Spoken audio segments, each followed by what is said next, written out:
Welcome to my Channel Deep Sleep Mission-DSM. As we begin, I would be delighted if you could share your location in the comments below.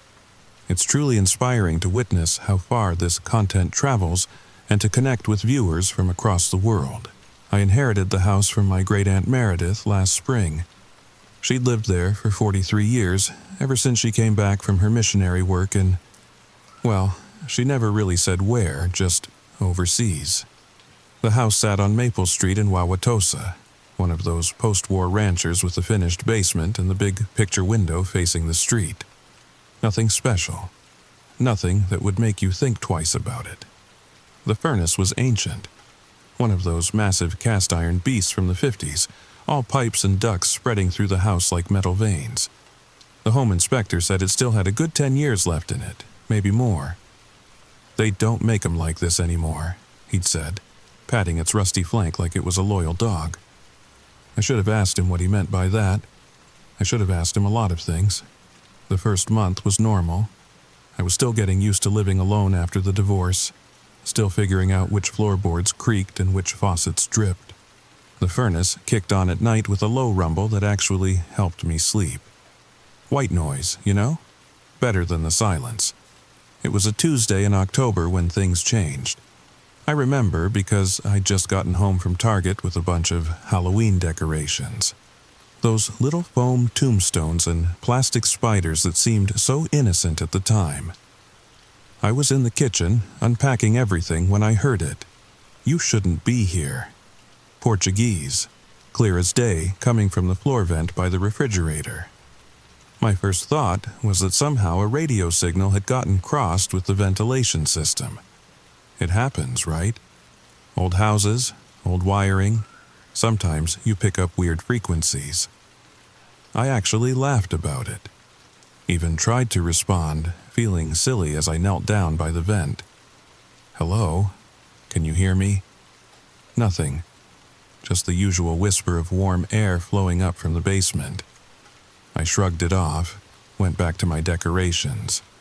But that night, it happened again. I was brushing my teeth, getting ready for bed, when I heard it through the bathroom vent. Different language this time. Mandarin, I think, though I only recognized it from movies. The same tone, though, urgent, almost pleading, like someone trying to warn me about something. I turned off the water, listened harder. The words came in waves, rising and falling with the furnace's rhythm. Then, just as suddenly as it started, it stopped. The furnace clicked off, and the house fell silent. I didn't sleep well that night. Kept waiting for it to happen again, jumping at every little sound. The next morning, I did what any rational person would do. I went down to the basement to check things out. The basement was exactly as Aunt Meredith had left it. Wood paneling on the walls, that burnt orange carpet that screamed 1970s, a few boxes of her things I still hadn't gone through, and there, in the corner behind the water heater, squatted the furnace. Up close, it was even more imposing than I remembered. The thing had to be 6 feet tall and 4 feet wide, all black iron and copper pipes. There was a small glass window on the front where you could see the pilot light, like a tiny blue eye watching you. I walked around it slowly, looking for anything unusual. No speakers, no radio equipment, nothing that could explain the voices. I was about to head back upstairs when I noticed something odd. On the side of the furnace, barely visible under decades of dust and grime, were symbols. Not English, not any alphabet I recognized. They looked old. Older than the furnace itself, which didn't make sense. I rubbed at them with my sleeve, trying to see them better, and that's when the furnace kicked on. The rumble was louder down here, almost like a growl, and then I heard it again. Not from the vents this time, but from inside the furnace itself. A voice, speaking in what sounded like Arabic, echoing off the metal walls. I stumbled backward, heart pounding, and ran up the stairs. I spent the rest of the day researching. Googled everything I could think of. Furnace picking up radio signals. Voices from heating vents. Acoustic phenomena in old houses. Found plenty of explanations, all of them logical, all of them comforting. Metal ducts can act as conductors. Sound travels in weird ways through ventilation systems. Sometimes you can hear conversations from other rooms, other houses, even from outside. But none of the articles mentioned anything about different languages, and none of them explained why the voices only came at night. I started keeping a journal, October 15th. French, 11:47 p.m., lasted about 30 seconds. October 16th, something Slavic, maybe Russian, 2:13 a.m., woke me from a dead sleep. October 17th, Hindi, I think, 10:22 p.m., while I was watching Netflix. The pattern was random. Different languages, different times, but always at night. Always when the furnace was running. And always with that same urgent tone, like someone trying to communicate something important. I tried recording it with my phone, but the playback was always just static. Tried having my friend Jake over, but of course it didn't happen when he was there. He looked at me like I was losing it. Suggested maybe I was stressed from the divorce, from living alone. Maybe he was right. Maybe I was just hearing things. But then I found Aunt Meredith's journals. They were in one of the boxes in the basement, wrapped in plastic like she was trying to preserve them. Dozens of small notebooks, dated back to the 80s. Most of it was mundane stuff, grocery lists, doctor's appointments, church activities. But scattered throughout were references to the voices. November 3rd, 1987, they're getting louder. Started leaving the furnace off at night, but the cold is unbearable. December 15th, 1991. Finally understand some of the French. They're not talking to me. They're talking to each other. March 8th, 1995. Found someone at the university who recognizes the symbols. Says they're pre-Columbian, but that's impossible. The furnace was installed in 1952, October 31st, 2003. It's not the furnace, it never was. The furnace is just the conduit. God help me, I think I know what's down there. That last entry was from 2 years before she moved to the nursing home. 20 years ago, and she'd known something was wrong even then. I went back to the basement, flashlight in hand this time. The symbols on the furnace seemed different now, more prominent, like they were growing clearer the more attention I paid to them. I took photos, dozens of them, planning to find someone who could translate. That's when I noticed the floor. Around the base of the furnace, the concrete was different. Newer, like someone had jackhammered up the original floor and repoured it. There were hairline cracks running through it, forming an almost perfect circle around the furnace's foundation. I knelt down, ran my fingers along one of the cracks. It was warm. Not hot, not from the furnace, but warm like skin, like something alive. The furnace kicked on while I was still kneeling there. The rumble vibrated through the floor, through my bones. And then the voices started. Not one this time, but many. A cacophony of languages all talking at once, growing louder and louder until I had to cover my ears. I ran. Not proud of it, but I ran up those stairs like a kid afraid of the dark. Slammed the basement door behind me, even though I knew it wouldn't help. The voices followed me through the vents, through the walls, filling every room of the house. And then, just as suddenly as it started, it stopped. Silence. I stood there in my kitchen, shaking, trying to make sense of what just happened. That's when I noticed my phone was buzzing. A text from an unknown number. Just coordinates. Nothing else. I plugged them into Google Maps. They led to a spot in the woods about an hour north of Milwaukee. Middle of nowhere. State forest land. I should have ignored it.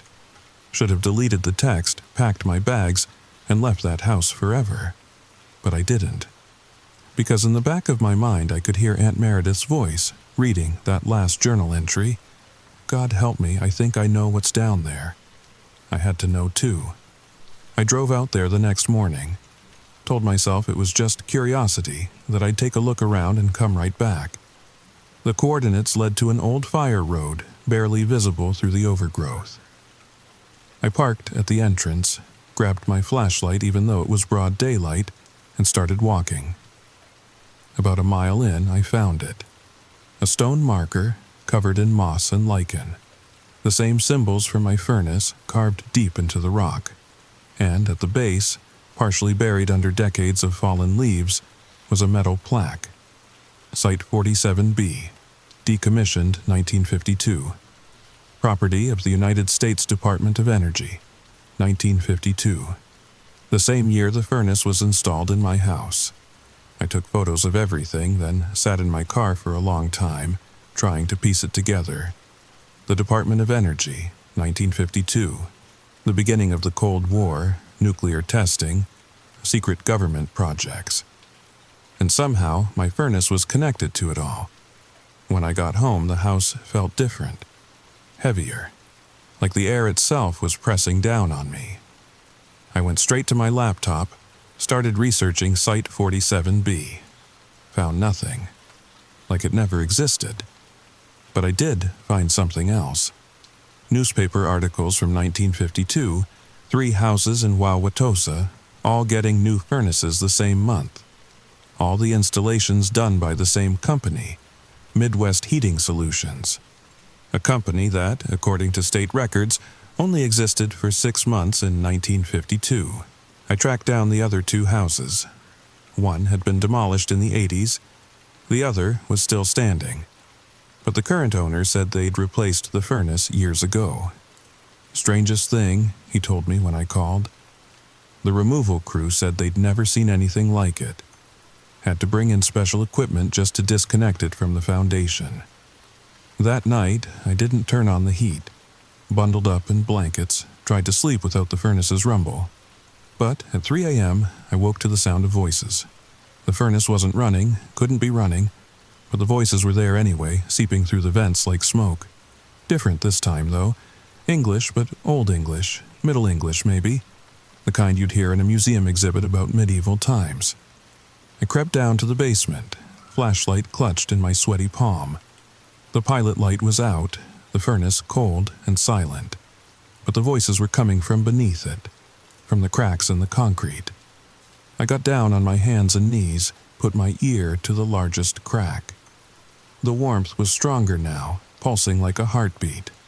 And the voices, God, the voices were so clear, not speaking to me like Aunt Meredith said, speaking to each other, calling out across some vast distance, using my furnace as a conduit.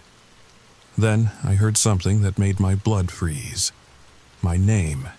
In English, clear as day. My name repeated over and over, mixed in with the other languages, like they'd been listening to me all along. Learning.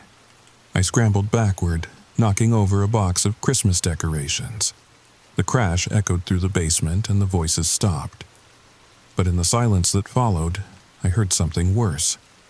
Scratching. From under the concrete. Like fingernails on stone getting closer to the surface. I ran upstairs, grabbed my keys and wallet and left. Spent the night in a motel, trying to convince myself I'd imagined it all. But when I checked my phone in the morning, there was another text. Same unknown number. We've been trying to reach you about your furnace's extended warranty. It would have been funny if it wasn't terrifying, because the text ended with something else. Something in a language I didn't recognize, but somehow understood. The door is opening. I went back the next day, had to. All my stuff was there, my whole life. And maybe I needed to know how this ended. The house was exactly as I'd left it. Nothing disturbed, nothing out of place. But the smell hit me as soon as I opened the door, like ozone and copper and something else. Something organic. It was coming from the basement. I found Jake's number, called him, told him I needed help moving some furniture. Didn't mention the real reason I wanted someone else there. He showed up an hour later with his truck and his usual cheerful ignorance. "You okay, man? You look rough. Just haven't been sleeping well. Hey, help me check something in the basement?" He followed me down without question. The smell was stronger here, but Jake didn't seem to notice. Or maybe I was imagining it. Maybe I was imagining everything. The concrete around the furnace had changed. The cracks were wider now, maybe an inch across, and they weren't empty anymore. Something dark and viscous was seeping through, pooling on the floor. "Whoa, looks like you've got a leak," Jake said, kneeling down. "Oil, maybe, from the furnace?" "Don't touch it." But he was already reaching out, dipping his finger in the dark liquid. His expression changed immediately. His eyes went wide, then vacant. When he spoke, it wasn't in English. It wasn't in any language I'd heard from the vents. It was older, primal, the kind of sound that predates human speech, that comes from somewhere deeper than the throat. Jake's mouth moved, but the voice wasn't his. It was multiple voices, harmonizing in ways that human vocal cords shouldn't be able to achieve. Then he collapsed. I caught him before he hit the floor, checked his pulse. Still breathing, still alive but unconscious. I half dragged, half carried him up the stairs, out to his truck. Called 911, told them he'd had some kind of seizure. Didn't mention the basement. Didn't mention the voices. While waiting for the ambulance, I made a decision. I went to the garage, found Aunt Meredith's sledgehammer. If there was something under that concrete, I was going to find out what. The first swing barely made a dent. The second opened a small hole.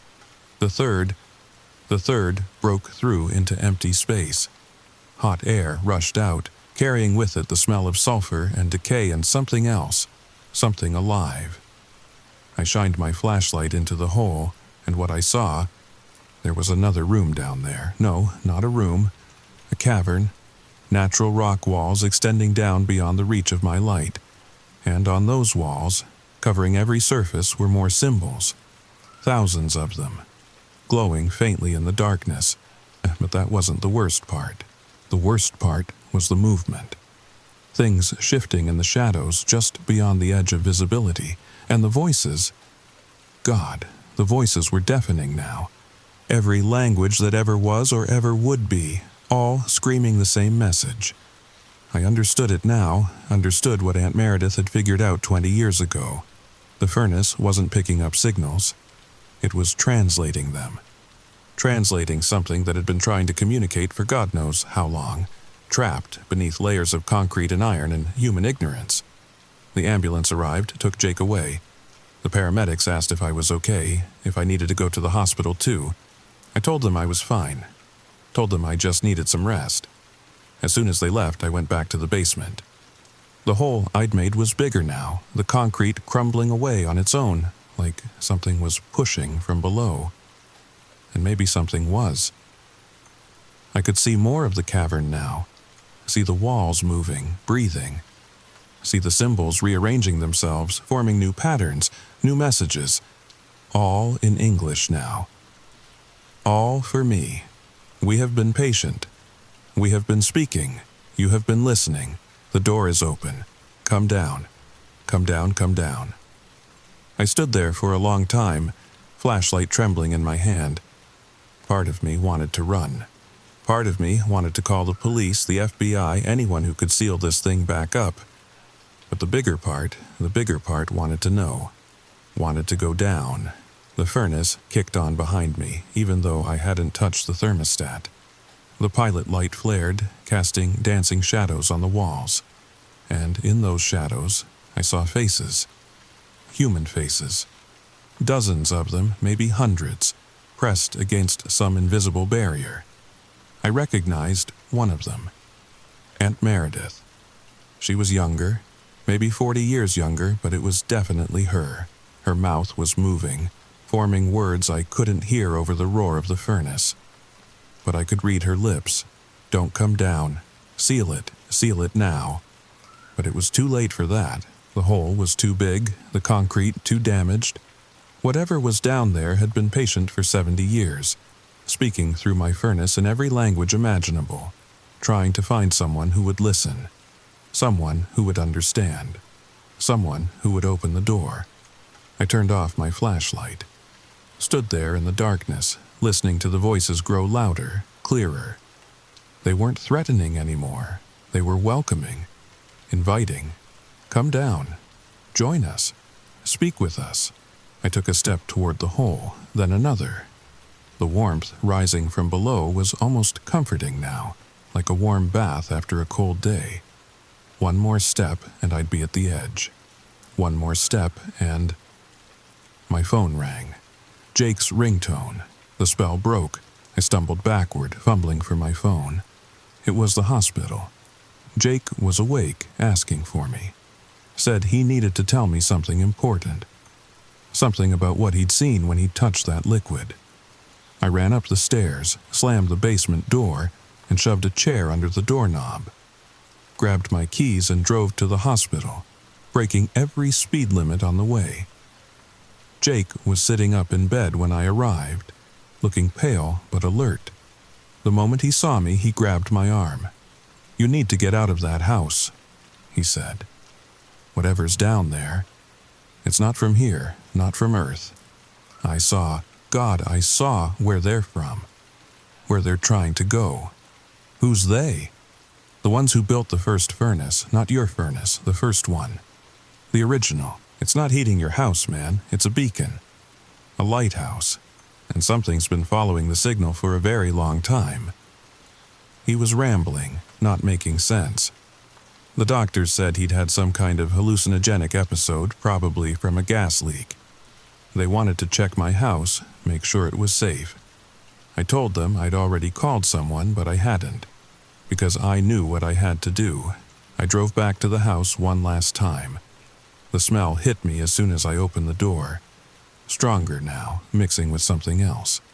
Something floral and sweet, like flowers at a funeral. The basement door was open. The chair I'd wedged against it was in splinters. I walked down slowly, each step deliberate. The hole in the concrete had widened to maybe 3 feet across, big enough for a person to fit through. And standing beside it, smiling, was Aunt Meredith. Not a shadow, not a vision. Her, 40 years younger, wearing the same dress she'd worn in the photos from her missionary days. "I tried to warn you," she said, her voice exactly as I remembered it. "Tried to keep it contained. But you had to know, didn't you? Had to understand. You're not real. Real is relative. I'm as real as the voices you've been hearing. As real as the thing trying to crawl up from below." She gestured to the hole. "It's been calling for so long, across space, across dimensions, across time itself. The furnace was supposed to keep it contained, channel its voice away from our world. But you broke the seal. I can fix it, pour new concrete, seal it back up." She laughed, and it wasn't a kind sound. "Too late for that. The door is open, the beacon is lit, they're coming." "Who's coming?" "The ones who speak in every tongue. The ones who were here before language, before thought, before humanity crawled out of the mud. We trapped them, you see. The furnaces were our cages. But cages rust. Seals break. And patient things always find a way out." The hole began to glow. Soft at first, then brighter. And from deep below, I heard it. Not voices this time. Movement, something climbing. "Run," Aunt Meredith said. "Run and don't look back. Find the other furnaces, warn them. Tell them Site 47B has been compromised. Tell them the door is open." I wanted to run. Every instinct screamed at me to flee, but I couldn't move, could only watch as something emerged from the hole. A hand first, then an arm, then something that might have been human once, but wasn't anymore. It spoke in 1,000 languages at once, and somehow I understood them all. Understood the invitation, the promise, the terrible, beautiful truth of what lay beyond.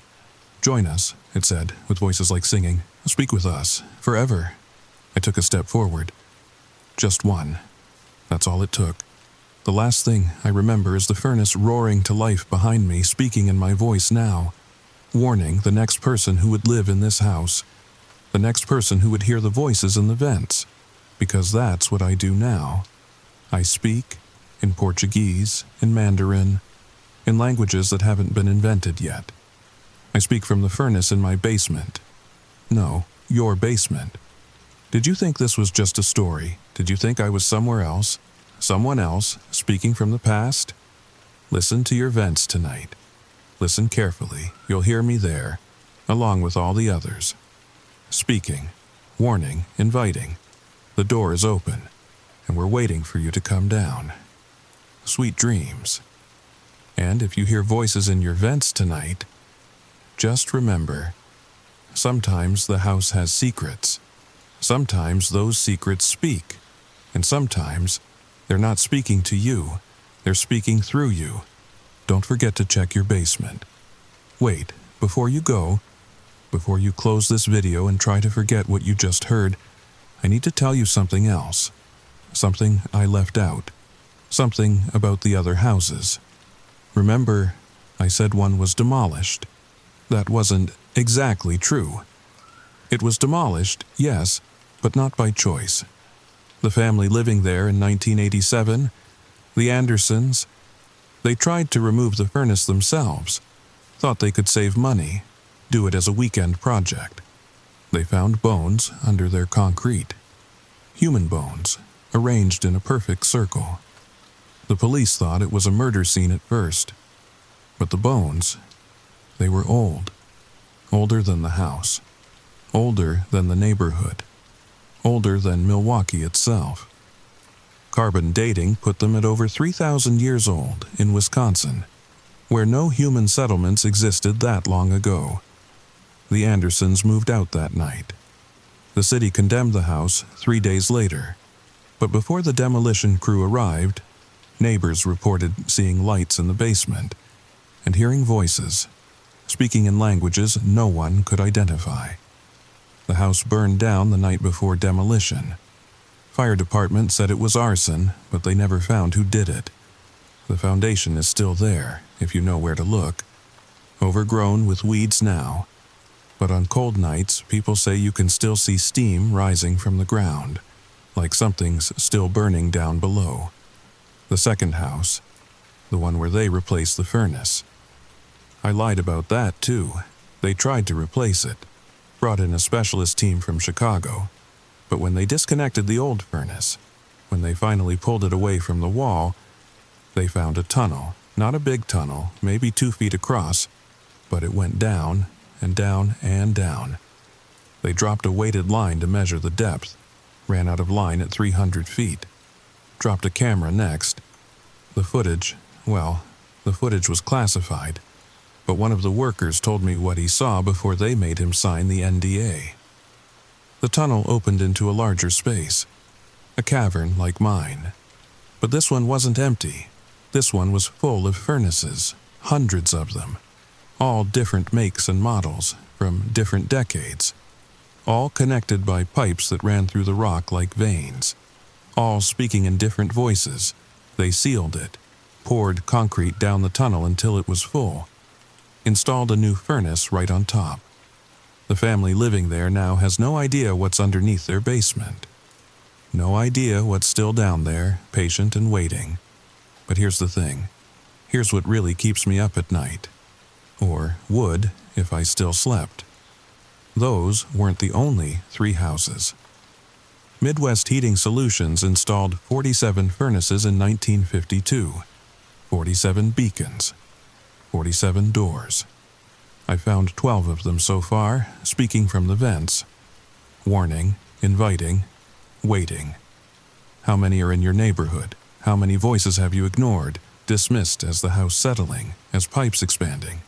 Check your furnace, check the manufacturer, check the installation date. And if you find symbols, if you hear voices, if your basement feels warmer than it should, don't dig, don't investigate, don't try to understand, just run. Because we're already here, we're already speaking. And once you've heard us, really heard us, you can never unhear us again. Sweet dreams, listener. And remember, every house has a story. Some stories just speak louder than others. Listen the whispers and make a decision whether we are going to cooperate with the whispers or we just want to skip them. But actually, no one can skip these whispers. If you walk away from them, They will run towards you until they reach you. They confront you, make you pay, make you suffer the same thing they suffer. There is no escape from them. If you want to escape, help them, so they can have peace, and you also can have it. Help, or you will ask for help soon. So, the end of today's video has arrived. Share your personal horror experiences in the comments. Also, comment the part of the story that you find the most horror and terrifying. If you like this video, leave a like, share, and subscribe to this channel. Also, ring the bell icon so you don't miss the upcoming videos. Remember, don't run from whispers, because they follow you. They know you. They want you to listen, just confront them. Now, sleep well, or should I say, have a haunted night. Story number 2. The sound of metal scraping against metal shouldn't exist on abandoned tracks. Yet, here I am at 2:47 a.m., listening to it echo through the pine trees of Millbrook, Colorado. If you're watching this because you've heard it too, then I'm sorry. I'm so sorry. Because once you hear the Millbrook ghost train, it never stops calling you back.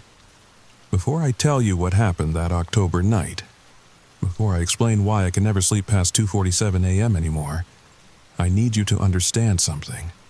Some stories are meant to be warnings. This is one of them. So if you're listening to this alone, maybe grab someone. Trust me on this one. The story begins now. My name is Jake Morrison, and 3 weeks ago, I was just another urban explorer with a YouTube channel that nobody watched. You know the type: abandoned malls, forgotten hospitals, the usual stuff that gets maybe 200 views if I'm lucky. But everything changed when I got that email from Trainspotter_1952. Jake found something you need to see. Old Denver and Rio Grande Western Line through Millbrook. Locals say trains still run at night. Attached coordinates. Don't go alone. I almost deleted it. Probably should have. But the attached photo... God, that photo. It showed fresh wheel marks on rusted tracks that hadn't seen service since 1987. The metal gleamed like someone had polished it. But that wasn't the part that made my hands shake. It was the timestamp. October 13th, 2:47 a.m. Millbrook sits 40 miles west of Denver, one of those forgotten mining towns that dried up when the silver did. Population, 237. Most businesses, closed. The kind of place where GPS loses signal and locals give you directions based on where the old Johnson barn used to be. I drove out there on October 20th, alone. Yeah, I know, first mistake. The town looked exactly like you'd imagine. Boarded windows, peeling paint. That specific kind of quiet that makes your ears ring. The old train depot stood at the edge of town. Its Victorian architecture slowly losing a war with Colorado winters. The tracks stretched into the darkness of the forest, disappearing between walls of pine trees so thick they blocked out the stars. I parked at the depot and checked my equipment. Camera, flashlight, backup flashlight, EMF reader. Yeah, I know it's silly, but viewers eat that stuff up. Everything fully charged, everything ready. The tracks were wrong. That's the only way I can describe it. In 37 years of abandonment, nature should have reclaimed them. Weeds should have grown between the ties. Rust should have eaten the rails down to nothing. But they looked maintained. Not new, but cared for. Like someone came out here regularly to clear the debris and oil the switches. I started walking along the tracks, filming everything. The crunch of gravel under my boots was the only sound. No birds, no insects, not even wind. Just that oppressive silence that makes you painfully aware of your own heartbeat. About a mile in, I found the first sign. Wooden, hand-painted, barely visible under decades of weathering. Millbrook Mining Company, 2 miles, authorized personnel only. 2 miles into nowhere. 2 miles into the dark. I kept walking. The forest pressed closer as I walked. Pine branches reached across the tracks like fingers trying to grab something. Or someone. My flashlight beam caught movement ahead. Just a deer. But even it seemed eager to get away from the tracks, bounding into the underbrush without looking back. At exactly 1.7 miles, according to my GPS before it flickered and died, I found the sighting. A second set of tracks branching off the main line, leading to a small wooden platform barely big enough for two people, and on that platform, protected by a metal overhang that had somehow survived nearly 4 decades of Colorado weather, was a schedule board. The glass was cracked but intact. Inside, yellowed paper showed departure times in neat handwriting. Millbrook to Silver Creek, 2:47 a.m. daily return service. 5:13 a.m. daily special cargo only. My hands were shaking as I filmed it. Daily service. On tracks that had been officially abandoned since 1987. The last entry was dated October 19th, yesterday. That's when I heard it. Distant at first. So faint I thought I was imagining it. The sound of a train whistle. Long and low and mournful, echoing through the valley like a death rattle. I checked my phone. 2:31 a.m. 16 minutes until the rational part of my brain kicked in.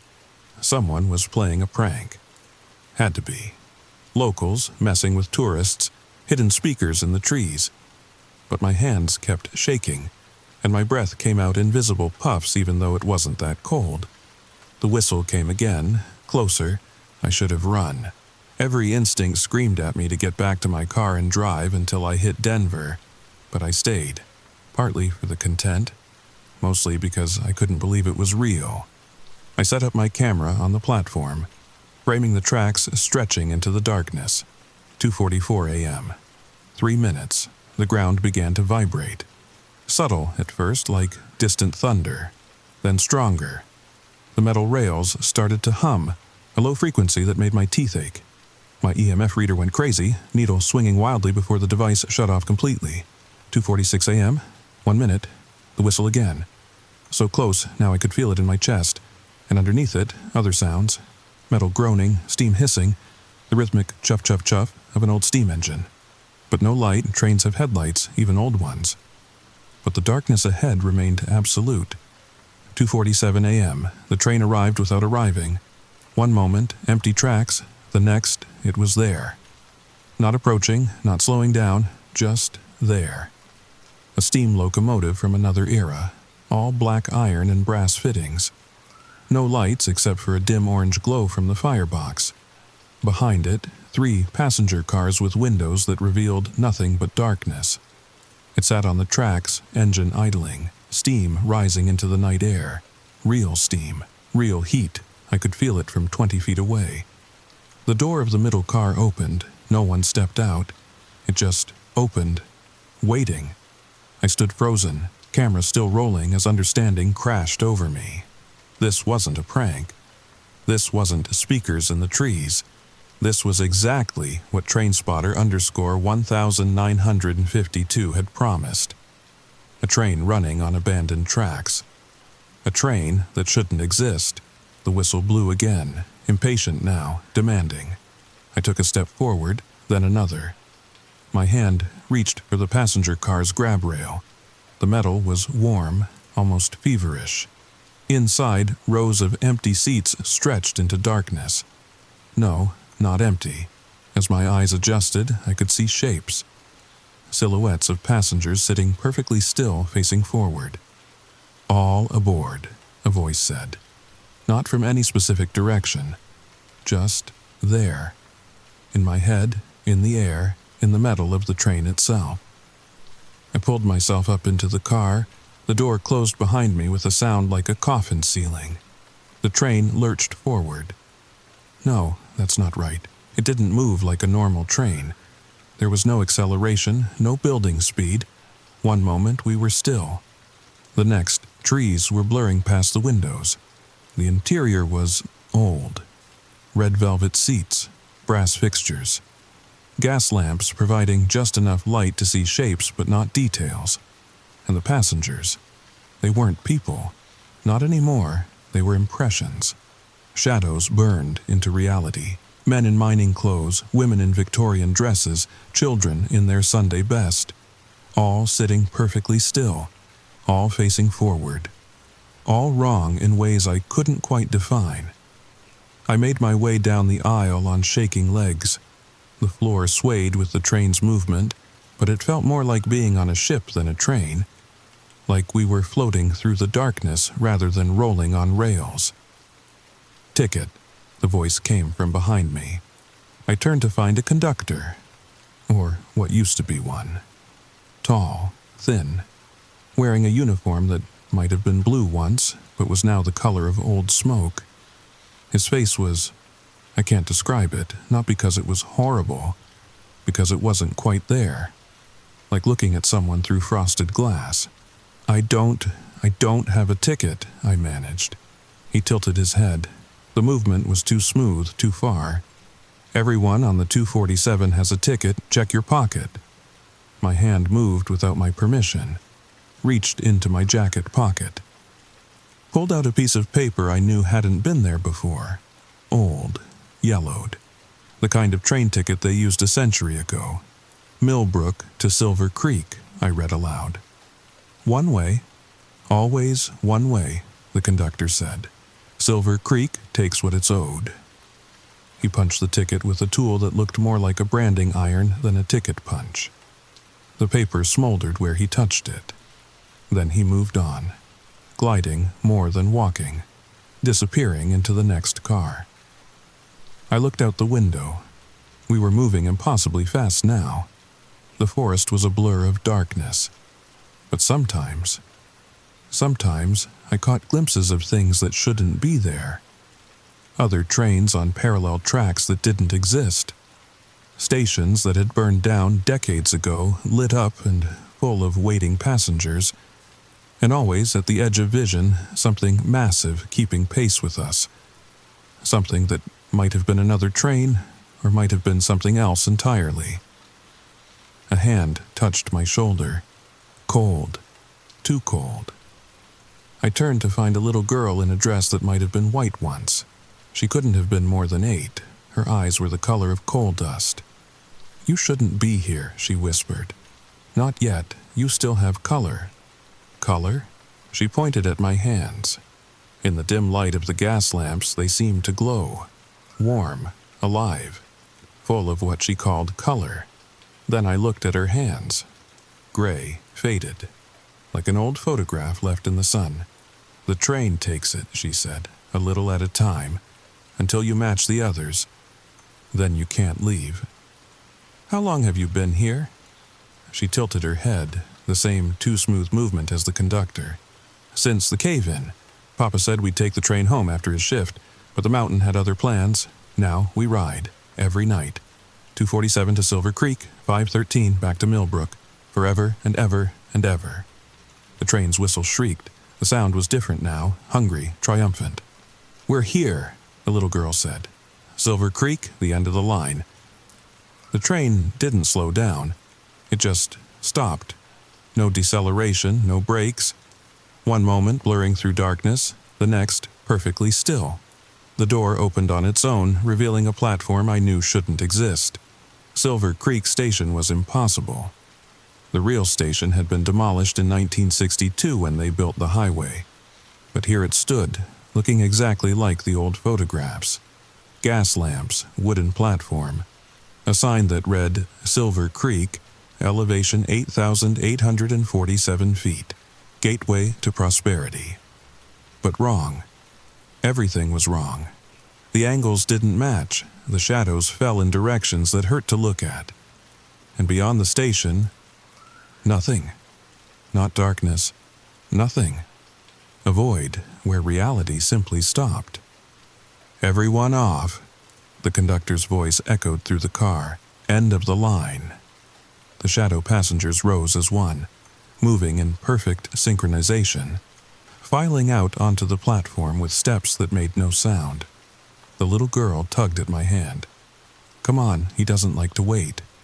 "Who doesn't?" "The station master. He counts everyone, makes sure the train takes what it's owed." I let her pull me onto the platform. The air was different here, thinner, older. It tasted like copper and coal dust. The shadow passengers formed a line, and I found myself joining it, moving forward, step by step, toward a booth at the end of the platform. The station master was... I don't know what he was. The booth was lit from within by something that wasn't quite light. And inside, a shape that might have been human once. Tall, too tall, wearing a uniform that seemed to be made of shadows themselves. When he spoke, his voice came from everywhere at once. Ticket, the passenger in front of me. An old man in mining clothes held up his ticket. The station master examined it with eyes that weren't eyes, nodded. The old man walked past the booth and simply dispersed, like smoke in the wind. Gone. Ticket. A woman in a Victorian dress, same process, same result. Gone. Ticket, closer now. I could see details I didn't want to see. The station master's hands had too many joints. His face kept shifting, never quite settling on a single form. And behind him, through the booth's window, I could see things moving in the void, waiting. The little girl stepped up, held out her ticket. The station master paused. 93 years, he said. Almost enough. Almost free. Please, she whispered. I'm so tired. 7 more, he said, then you can rest. She nodded. Walked past, didn't disappear. Just returned to the train. Still trapped. Still riding. Then it was my turn. Ticket. I held it out with a shaking hand. The station master examined it. Then he laughed. The sound was like breaking glass and screaming wind. Fresh, he said. Still warm, still full of color. But riding the 247 means you've agreed to the price. What price? He leaned forward. His face finally settled on a form. My face. My face, but wrong. Older, grayer, eyes like coal dust. Every night, he said, 2:47 a.m., you'll hear the whistle, feel the pull, and you'll come. Maybe not tomorrow, maybe not next week, but eventually. And each time, you'll leave a little more of yourself behind. Until there's nothing left but shadow. Then you'll ride forever. Millbrook to Silver Creek. Silver Creek to Millbrook. Paying the debt of those who disturb the mountain's sleep. I don't understand. The Millbrook Mining Company dug too deep. Found things that should have stayed buried. The mountain demanded payment. 37 men, 11 women, 6 children, all lost in the cave-in of 1987, but the mountain wasn't satisfied with their bodies. It wanted their souls. So the train runs, every night, collecting interest on a debt that can never be paid. He stamped my ticket. The burn mark went deeper this time. Not just through the paper, through my hand, through my soul. Return passage, he said, for now. But you've ridden the 247. You belong to the rails now. And one day you won't get off at Millbrook. One day you'll stay. They all do. The whistle blew. The train was leaving. I ran, sprinted down the platform as reality began to fold in on itself. Jumped through the door just as it started to close. The train lurched forward, or backward, or sideways. Direction didn't matter in this place. The return journey was different. Faster, more desperate.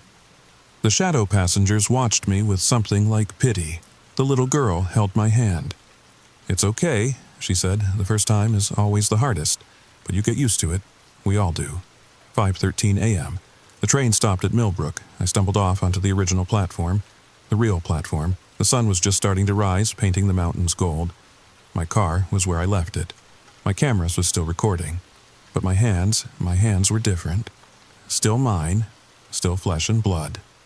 But the color was slightly off. A little grayer, a little less alive. I drove home in silence. Uploaded the footage. Tried to forget. But every night at 2:30 a.m. I wake up, heart racing. Sheets soaked with sweat. And I hear it. distant but getting closer. The whistle of the 247. It's been 3 weeks now. The pull gets stronger every night. My hands are grayer. My dreams are full of shadow passengers and impossible tracks. And I know that soon I won't be able to resist. I'll drive back to Millbrook, walk those tracks again, board the 247, and maybe I won't get off this time. So if you're watching this, if you've made it this far, do me a favor, stay away from Millbrook, stay away from the abandoned tracks. And if you ever hear a train whistle at 2:47 a.m., don't listen. Don't investigate, don't be like me, because the train is always hungry, the debt is never paid. And there's always room for one more shadow on the 247 to Silver Creek. Always room for one more. Wait, do you hear that? That whistle. It sounds so close. But that's impossible. I'm in Denver. I'm 40 miles from those tracks. But, oh God, there's wheel marks on the street outside my apartment. Fresh ones. On pavement. How is that? The whistle again, calling, demanding. I have to go. The 247 is here. It's here for me. If you're watching this, if you've heard the whistle too, then you know what comes next. We all ride the rails eventually. All of us who heard the call. The train always collects what it's owed. Always. The recording ends there.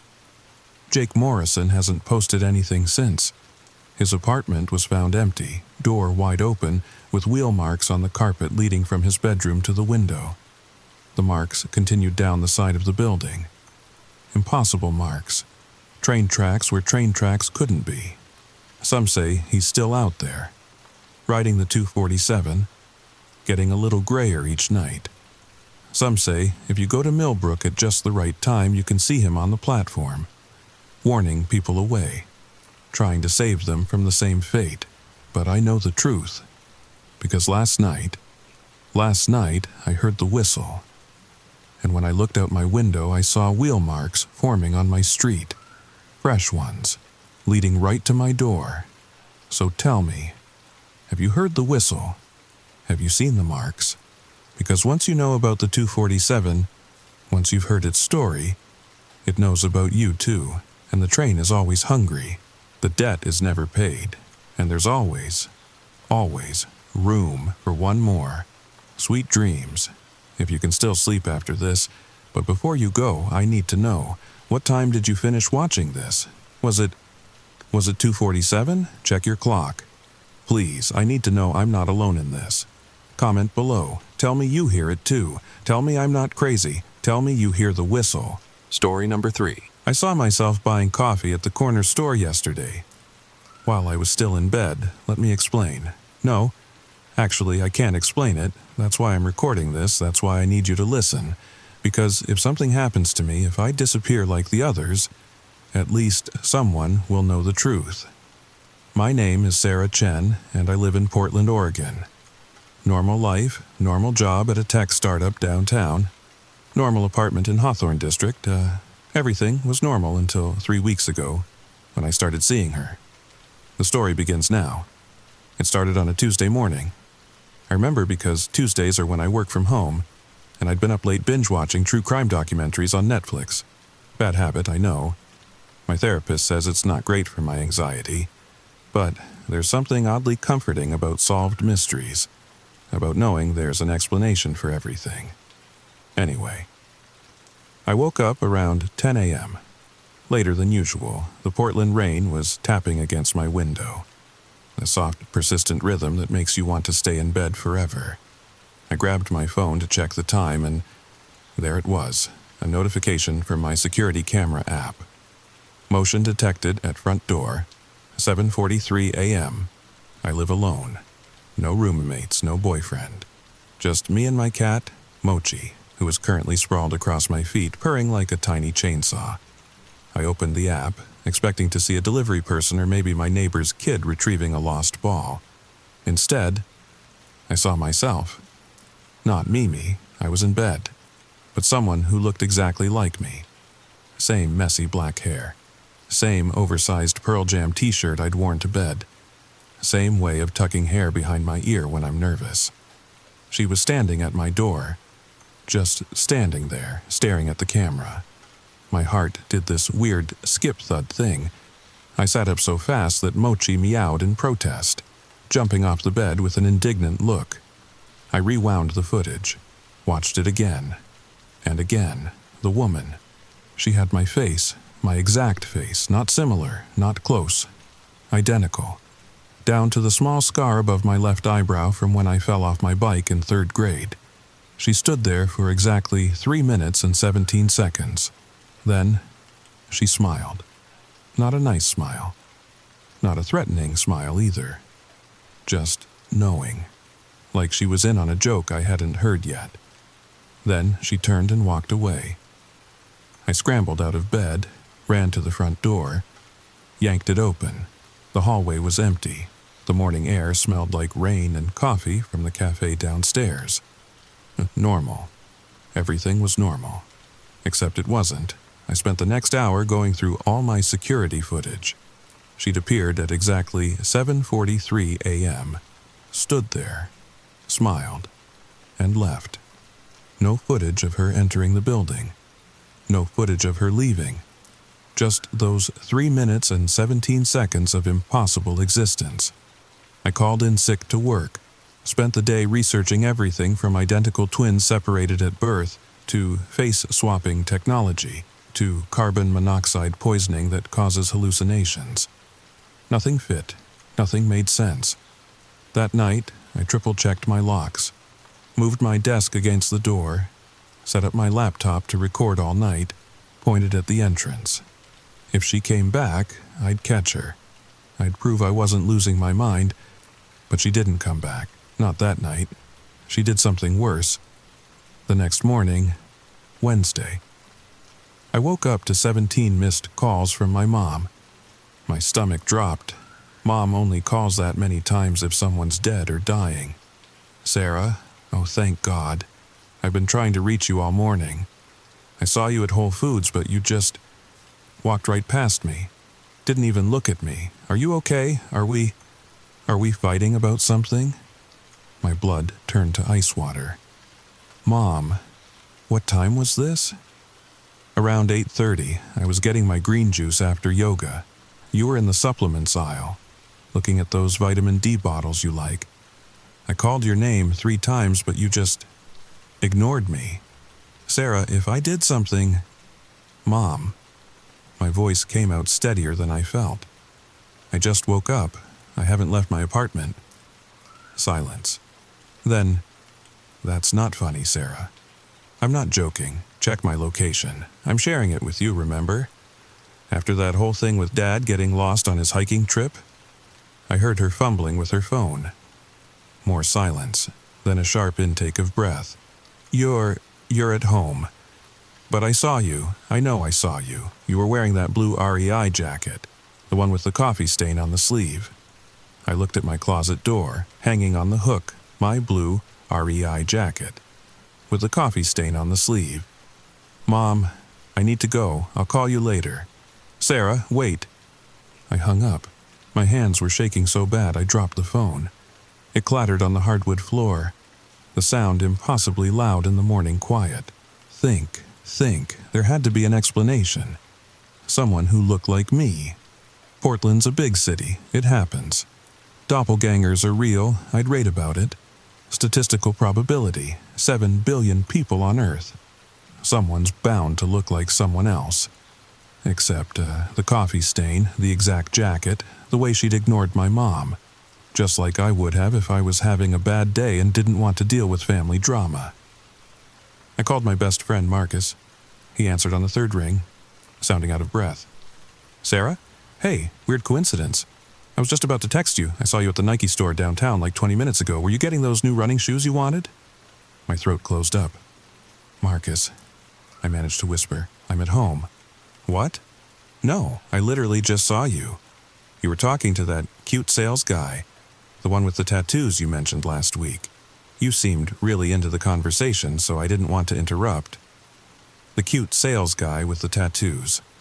I'd mentioned him exactly once. In passing. When Marcus and I were drunk at a bar, how would anyone else know about that? Marcus, I need you to listen very carefully. That wasn't me. I don't know who it was, but it wasn't me. Sarah, you're scaring me. Are you okay? Do you need me to come over? Yes, please, and bring your camera, the good one. The one you use for your photography side gig, okay, but why? Just, please. He agreed. Said he'd be over in an hour. I used that time to document everything. The security footage, the timestamps, my phone's location history, screenshots of my work-from-home log, evidence that I was here, that I was me, that I wasn't losing my mind. But even as I compiled it all, a horrible thought crept in. What if I was wrong? What if I was having blackouts, dissociative episodes? What if I was the one walking around Portland, and I just didn't remember? No, that didn't make sense. The timing was impossible. I couldn't be in two places at once. Unless I pushed the thought away, refused to let it form, but it was there, lurking at the edges of my mind. A possibility too terrifying to consider. Marcus arrived with his camera bag and a concerned expression. I showed him everything.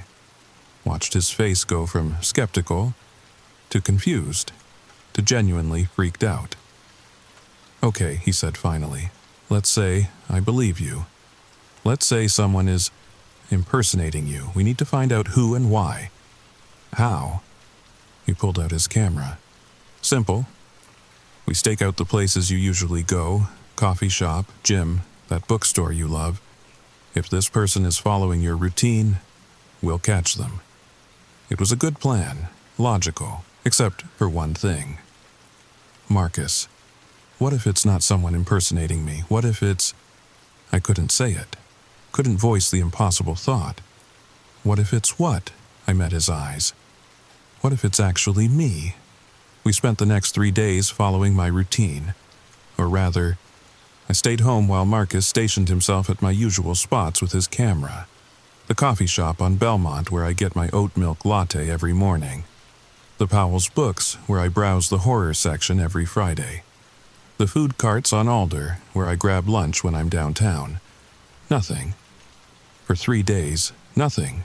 Then Saturday happened. I woke up to Marcus calling. It was barely 7 a.m. Sarah, she's here, the coffee shop, right now. My heart hammered against my ribs. Are you sure it's you? I mean, it looks exactly like you. Same clothes you wore yesterday, same way of standing, same everything. I'm taking pictures, but... Sarah, this is really freaking me out. Don't let her see you, I whispered, already pulling on my jeans. I'm coming. What? No. Stay there. What if... I need to see her. I need to know. I'd never gotten dressed so fast in my life. Threw on whatever was clean. Grabbed my keys. Ran down the 3 flights of stairs because the elevator would take too long. The coffee shop was only 4 blocks away. I could make it in 5 minutes if I ran. 3 minutes. I made it in 3 minutes. Lungs burning, legs shaking. Marcus was standing outside, pale as paper. He grabbed my arm as I tried to go in. Sarah, wait. You don't understand. She ordered your exact order, knew the barista's name. Made the same joke about the weather you always make. It's not just someone who looks like you. She is you. I pulled free, pushed through the door. The familiar smell of coffee and pastries hit me. The morning crowd. The indie music playing too loud, everything normal. Except for the woman sitting in my usual spot by the window. She was reading my favorite book, House of Leaves. The same battered paperback copy I'd been carrying around for weeks, complete with the coffee ring on the cover and the bent corner from when I dropped it in the bathtub. I couldn't move, couldn't breathe, because Marcus was right. It wasn't just someone who looked like me. Every detail was perfect. The way she held her coffee cup, the way she chewed her bottom lip while reading, the way she unconsciously tapped her foot to the music. Then she looked up. Our eyes met, and she smiled. That same knowing smile from the security footage. Like she'd been waiting for me. She closed the book, stood up, started walking toward me. Every movement was mine, every gesture.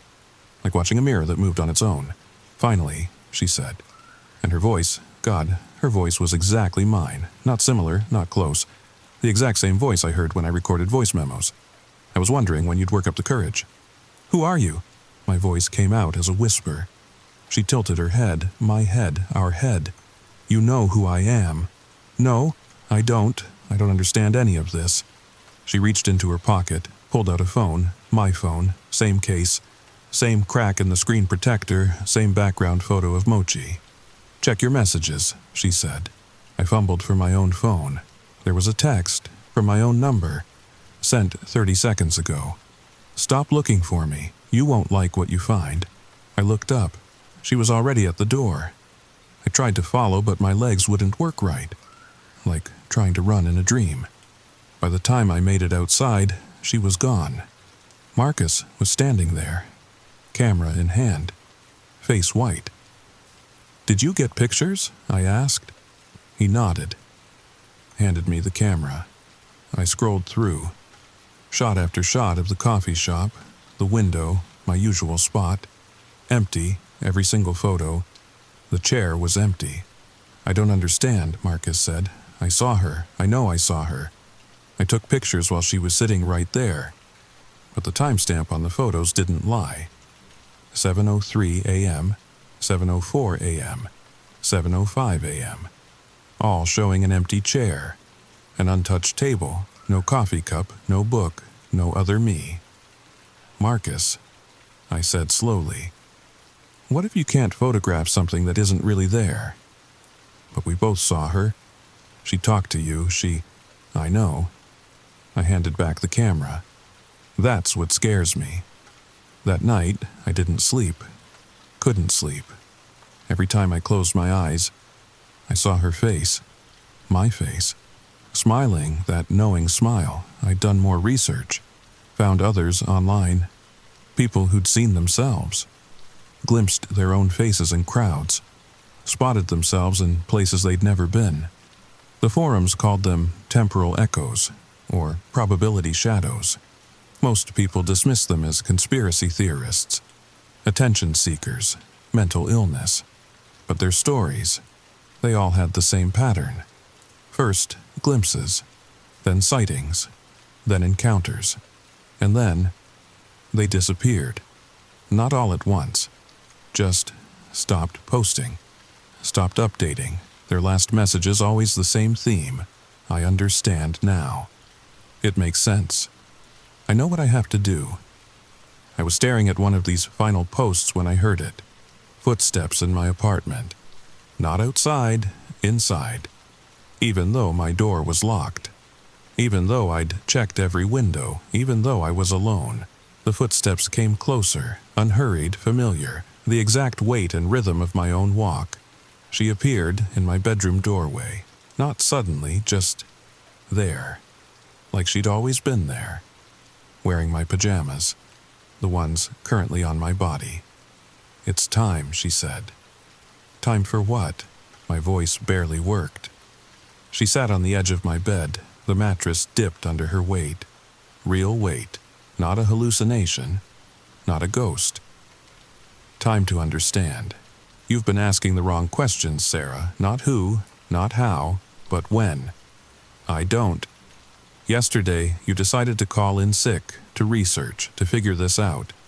But what if you'd made a different choice? What if you'd gone to work, ignored the video, dismissed it as a glitch? My mouth went dry. What are you saying? Every choice creates a branch. Every decision splits the path. Usually, those branches never meet. But sometimes, when the choices get too heavy, when the weight of what's coming is too much, sometimes we loop back to warn ourselves, to change things. You're saying you're me, from the future. She laughed, my laugh, sad and bitter. Not the future, a future. One where I ignored the signs, went to work, lived my life, until 3 weeks from now when what? Her face went dark. The earthquake, 7.2 magnitude, downtown Portland. The Hawthorne Bridge collapses. Our office building, your office building. It doesn't make it, neither do the 43 people inside, including you, including me, including us.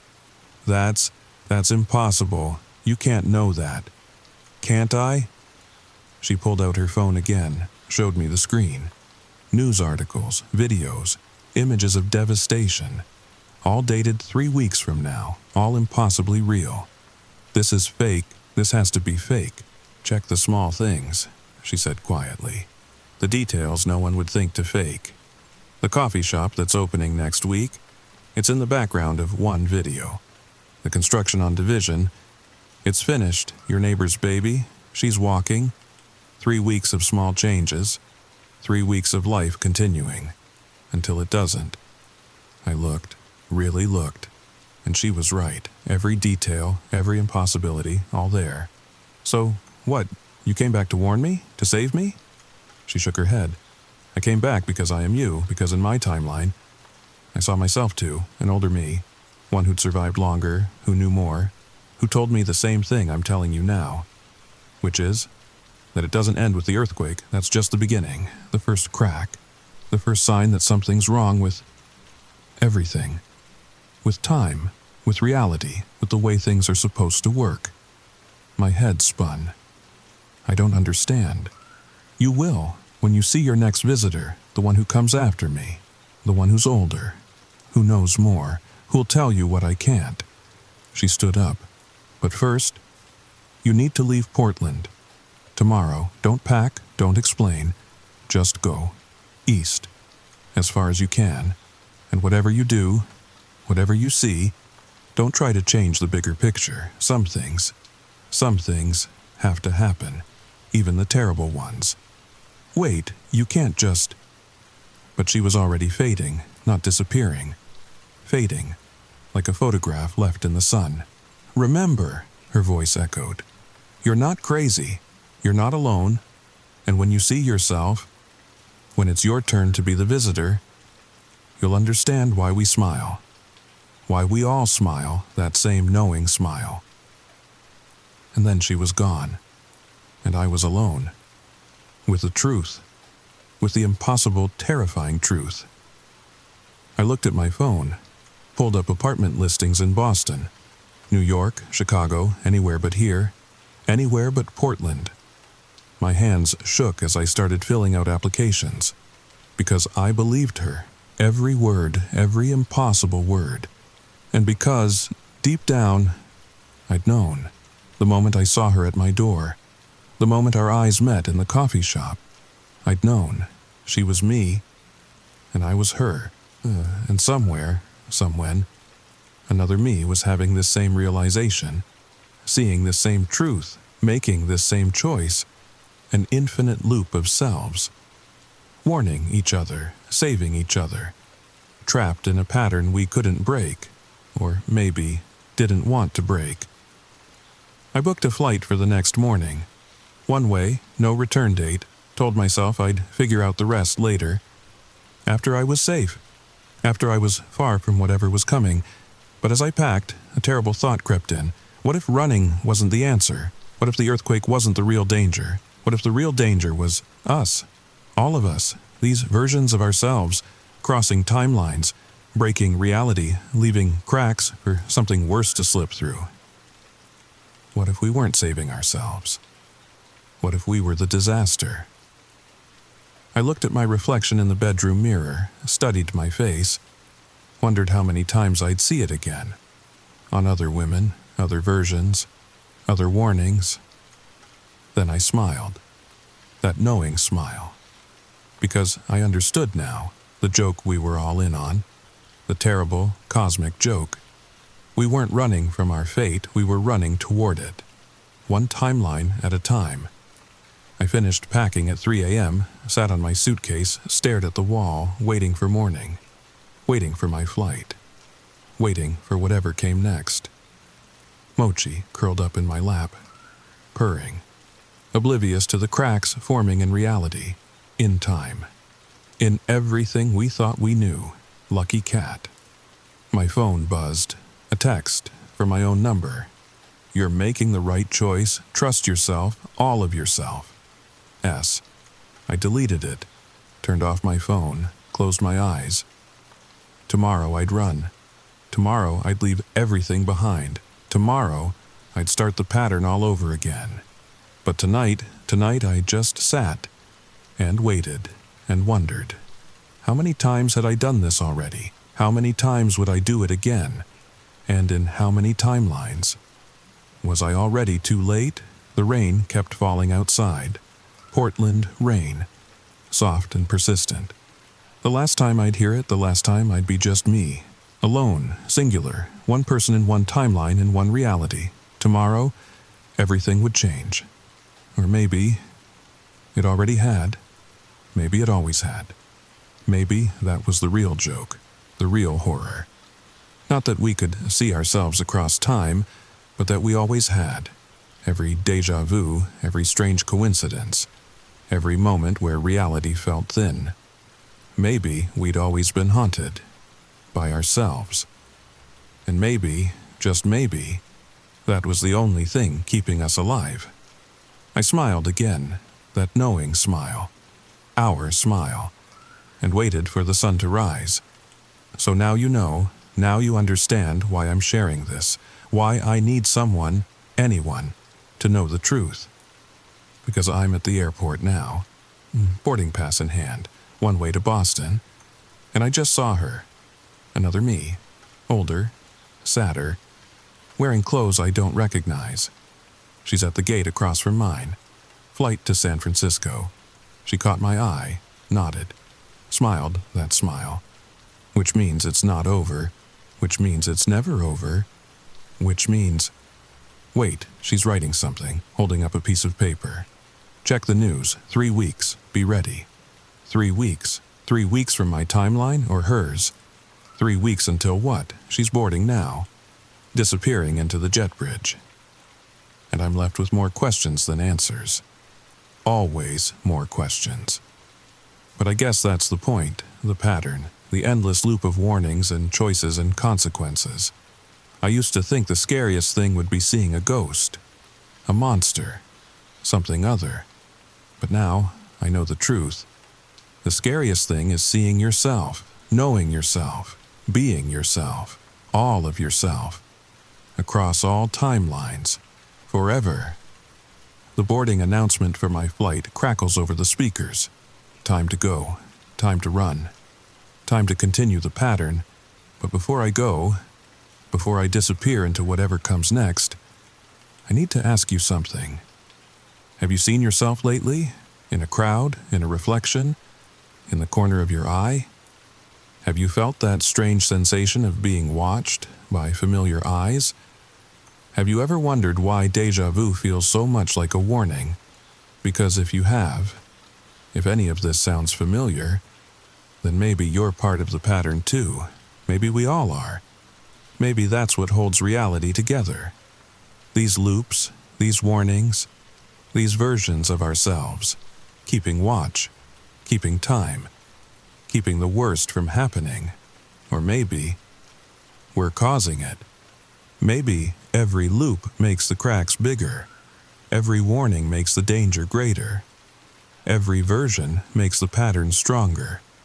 I don't know. I honestly don't know anymore. All I know is I'm boarding this plane. I'm leaving Portland. I'm running toward whatever future that other me came from. And someday, I'll be the one holding up a sign, giving a warning, smiling that knowing smile, because that's what we do, all of us, forever. So I'll ask you one more time, and think carefully before you answer, because once you see it, you can't unsee it. Once you know, you can't unknow. Have you seen yourself lately? Have you really looked? Because I have a feeling, a terrible, wonderful feeling, that you're about to. And when you do, when you see that familiar face in an impossible place, remember this story. Remember my warning. Remember that you're not crazy. You're not alone. You're just part of the pattern now. Welcome to the loop, and whatever you do, whatever you see, don't forget to smile. That knowing smile, our smile. See you soon. Listen the whispers and make a decision whether we are going to cooperate with the whispers or we just want to skip them. But actually, no one can skip these whispers. If you walk away from them, they will run towards you until they reach you. They confront you, make you pay, make you suffer the same thing they suffer. There is no escape from them. If you want to escape, help them, so they can have peace, and you also can have it. Help, or you will ask for help soon. So, the end of today's video has arrived. Share your personal horror experiences in the comments. Also, comment the part of the story that you find the most horror and terrifying. If you like this video, leave a like, share, and subscribe to this channel. Also, ring the bell icon so you don't miss the upcoming videos. Remember, don't run from whispers, because they follow you. They know you. They want you to listen, just confront them. Now, sleep well, or should I say, have a haunted night. Story number 4. Listen carefully. What I'm about to tell you happened 3 weeks ago, and I still can't sleep properly. Every time I close my eyes, I see myself on that screen, doing things I swear I never did.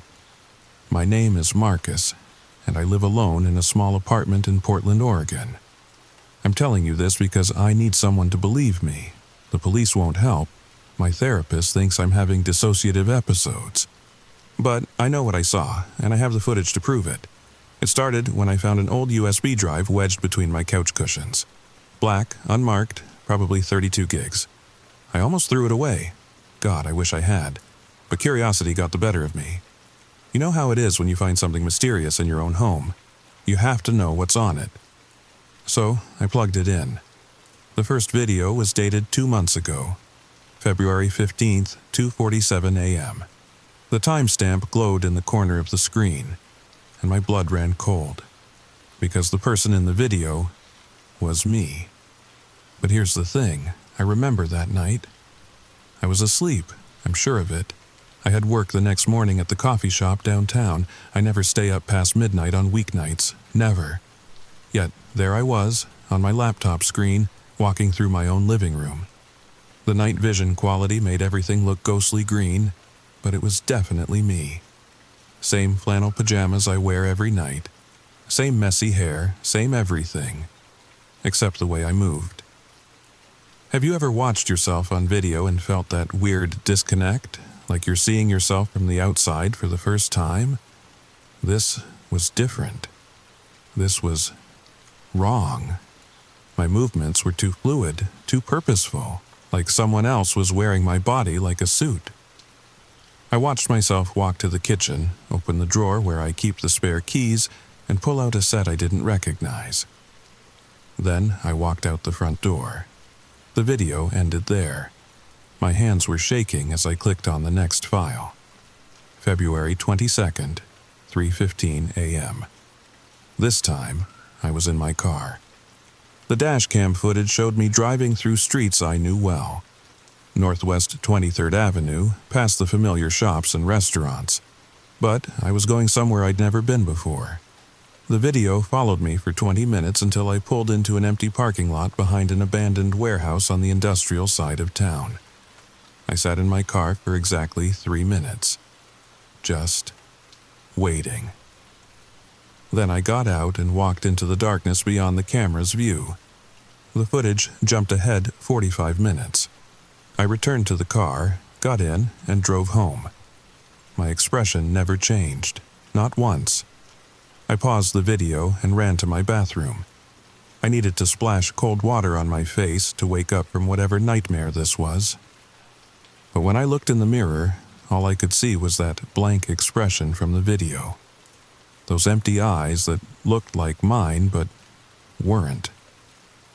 There were dozens more files, all dated at times I was certain I was asleep, all showing me doing things I didn't remember, driving places I'd never been, meeting people I didn't know, having conversations I couldn't hear because the videos had no audio. In one video from March 3rd, I was at a 24-hour diner on the outskirts of the city. I sat across from a woman in a red coat. We talked for an hour. She kept sliding something across the table to me. Small objects I couldn't make out in the grainy footage. I would nod, pocket them, and slide something back, like we were trading. I've never seen that woman before in my life. The videos got stranger. March 10th showed me in Forest Park at 4 a.m., digging in the dirt near the Wildwood Trail with my bare hands. I dug for 30 minutes, pulled something out, a small box maybe, and then carefully covered the hole again. March 18th had me standing in my living room, perfectly still, facing the corner for 2 hours straight. Just standing there, not moving, not even swaying. I thought maybe someone was playing an elaborate prank. Deepfakes are getting scary good these days, right? But the details were too perfect. The tiny scar on my left hand from when I cut myself cooking last year. The way I favor my right foot slightly when I walk. An old soccer injury from high school. Things only I would notice. I decided to test it. I set up a camera in my bedroom, pointed at my bed. I even tied a string from my wrist to the doorknob.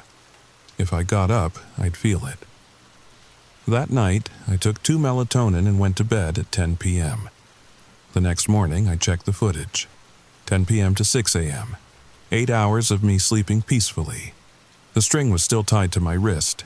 I felt relieved for about 10 seconds. Then I found the new file on the USB drive. March 25th. Last night, 3:33 a.m. The timestamp made my skin crawl. The video showed me walking into a house I'd never seen before. A nice suburban home with a wraparound porch and a swing set in the yard. The camera followed me through a living room with family photos on the walls, photos of people I didn't recognize. I walked up the stairs, down a hallway, and stopped at a door covered in stickers. Kid stickers. Unicorns and rainbows. I turned off the video. I couldn't watch anymore.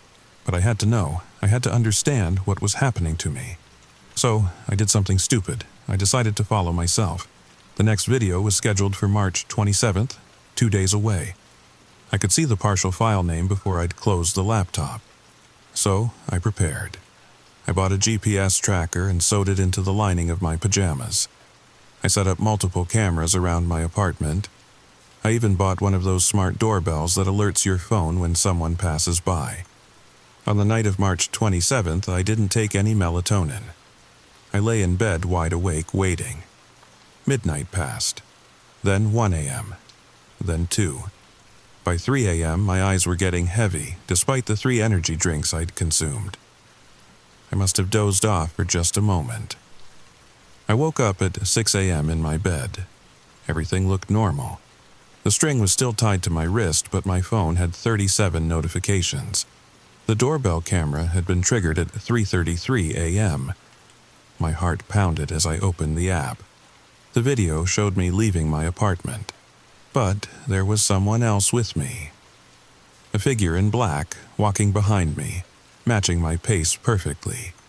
Always staying just out of clear view. I checked the GPS tracker. It showed I'd traveled to 3 locations that night. The abandoned warehouse, the diner, and a residential address I didn't recognize.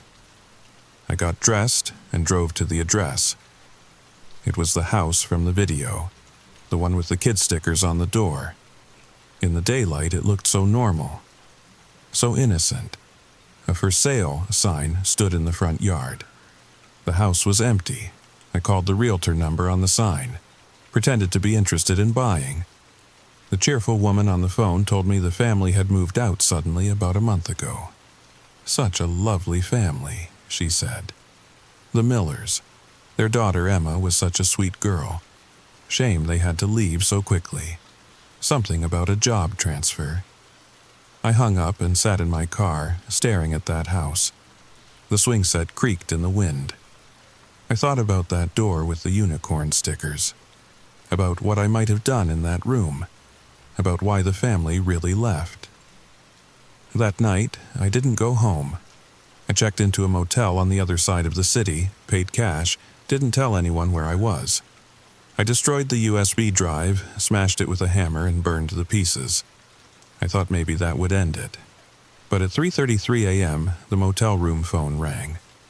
When I answered, all I heard was my own voice, speaking words I'd never said. "You can't hide from yourself, Marcus.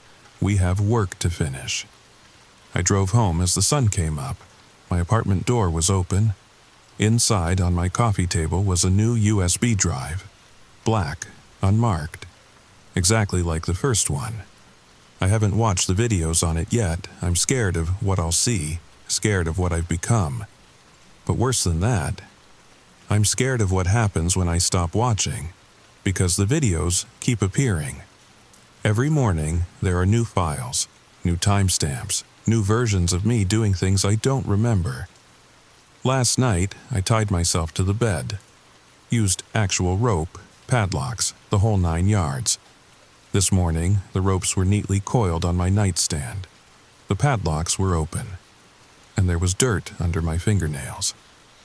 I don't know what I am anymore. I don't know if I'm sick, if I'm possessed, if I'm losing my mind. All I know is that somewhere out there, another version of me is living a life I can't remember, meeting people I don't know, doing things I can't explain. And I think it's getting stronger. I need to tell you what happened next. After I found the second USB drive, I did something I should have done from the beginning. I called my sister, Rachel. She lives in Seattle, about 3 hours north. We hadn't talked in months. Some stupid argument about our parents' estate, but she's the only family I have left. "Marcus?" Her voice was groggy. It was 7 a.m. on a Saturday. "What's wrong?" I told her everything. The videos, the lost time, the dirt under my fingernails. I expected her to laugh, to tell me I was being ridiculous. Instead, there was a long pause. "You don't remember anything?" she finally asked. "Nothing. Rachel, I'm scared. I'm coming down. Don't go anywhere. Don't watch any more videos. Just wait for me." She arrived that afternoon. When I opened the door, she looked pale, exhausted, like she hadn't slept in days. She hugged me tighter than she had in years. "Show me," she said. I pulled up the first video on my laptop, the one from February 15th. As soon as it started playing, Rachel gripped my arm. Her nails dug into my skin. "Oh God," she whispered. "It's happening again." "Again? What do you mean again?" She was crying now, quiet tears rolling down her cheeks. "Dad, before he died, he showed me videos like this. Videos of himself doing things he didn't remember. Mom thought it was early dementia, but it wasn't. It was something else. My father had died 5 years ago. Heart attack, they said. He was only 58, found in his car on a back road near Mount Hood. I never questioned it. People die. It happens." "Rachel, what are you talking about?" She pulled out her phone and showed me a photo. It was our father, taken about a month before he died. He was standing next to his car at night. The photo was blurry, but I could see someone else in the background. A dark figure, just like in my doorbell footage. "He called it the passenger," Rachel said. "That's what he wrote in his journal. The passenger takes you places, makes you do things, and the more you watch the videos, the stronger it gets. That's insane." "Is it? Look at yourself, Marcus. When's the last time you really slept? When's the last time you felt like yourself?" She was right. I'd lost 15 pounds in 3 weeks. My hands shook constantly. I'd catch myself staring at nothing for hours, losing whole chunks of the day. "What happened to Dad's videos?" I asked. "I destroyed them, burned everything, but it didn't matter. The passenger already had what it wanted." "Which was?"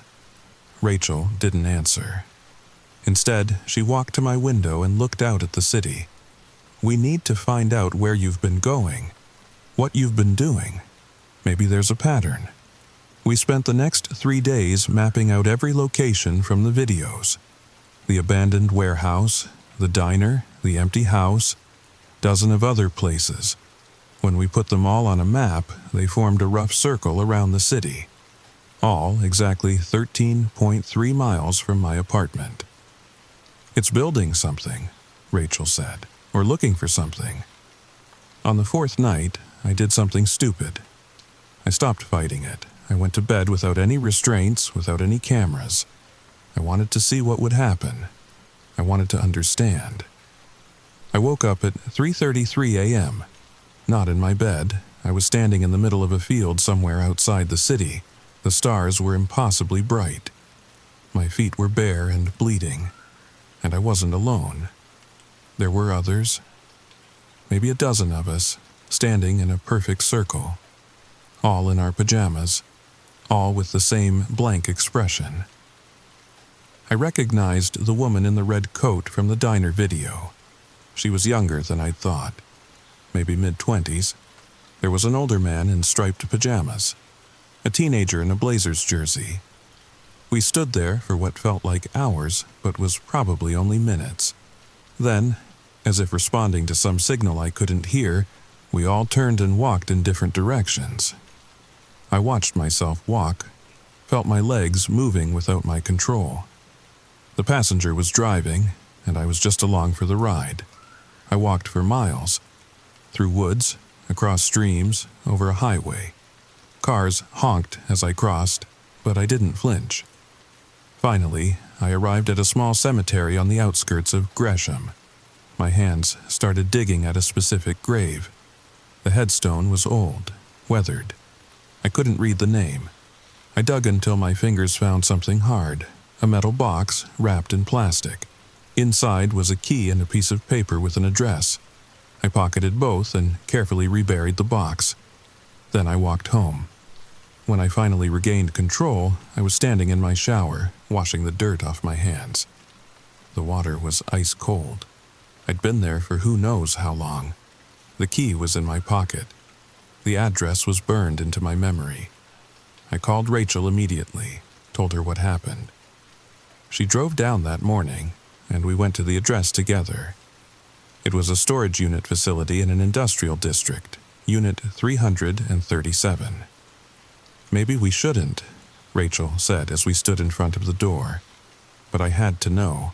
I used the key. The door rolled up. Inside were hundreds of USB drives, all black, all unmarked, stacked in neat rows on metal shelves, and photos.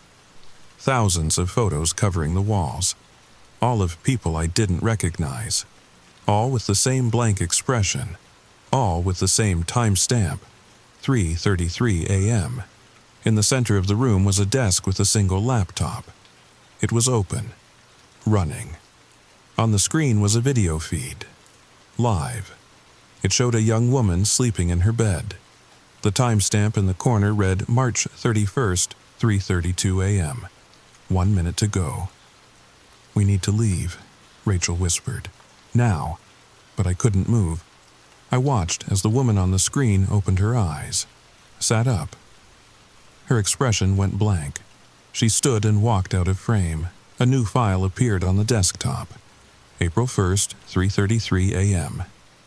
"Marcus, please, we need to go." But then I saw it.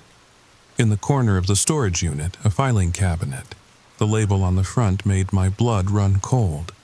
Completed transfers. I opened the top drawer. Inside were folders. Dozens of them, each with a name, a photo, and a date.